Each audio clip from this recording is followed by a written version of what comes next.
Welcome to Nasdaq Trade Talks. I'm Jill Malandrino, Global Markets Reporter at Nasdaq. Joining us for this segment, we have Ryan McCormack, Factor and Core Equity Strategist over at Invesco to discuss weekly performance in the Nasdaq-100. And of course, we'll cover the revenue that we've seen over at Apple. Ryan, it's great to see you as always. Welcome back to Trade Talks and walk us through the performance and some other items that stood out to you this week. Yeah, absolutely. Thanks, Jill. A good week for QQQ and QQQM, both of which outperformed the S&P 500. They were up 0.68% versus S&P 500, which was up 2 basis points, and better than that of S&P 500 value, which was down 0.48%. A lot of stuff last week. Wednesday, the third, kind of the big day with the FOMC rate decision, where the committee hiked another 25 basis points to 5.25%.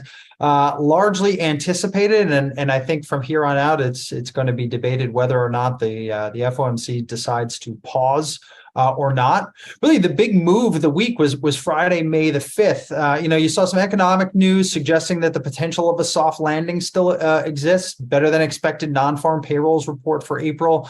Unemployment rate remaining at a historical low level, dropping 2 basis points to 3.4%. Seemed to bolster investors' confidence.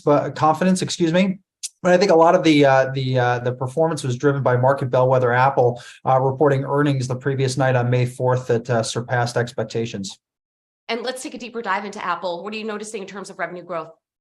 Yeah, so I think the report helped to calm some of the fears around a consumer slowdown, specifically around iPhone sales. They beat the estimates and fueled this revenue beat that we've seen. The company also announced a dividend increase as well as a $90 billion addition to the share repurchase program. And a big data point was China results surpassing expectations, which also helped to calm fears around some of these the slowdown in growth.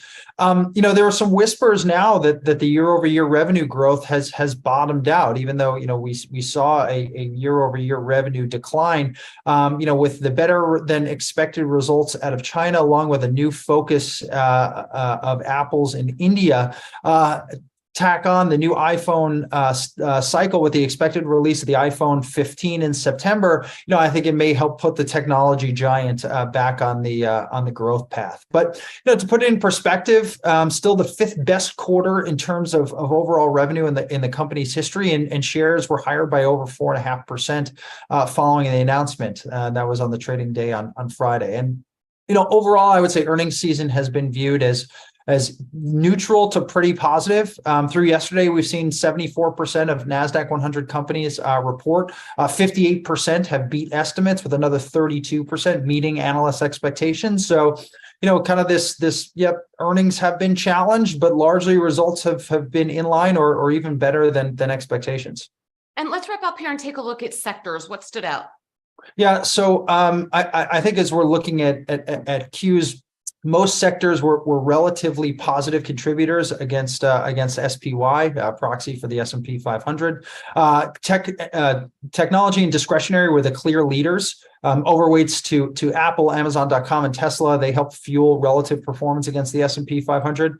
Interestingly, we saw some contributions from cybersecurity names for the week. Zscaler shares, they were up around 26.5% for the week, up over 20% alone on Monday, and that was after the security company.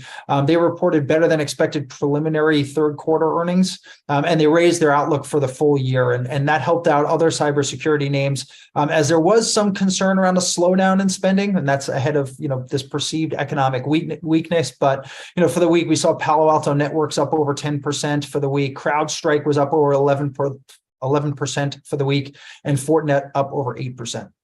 All right, Ryan, appreciate the insight as always. Thanks for joining us on Trade Talks. I'm Jill Malandrino, Global Markets Reporter at Nasdaq.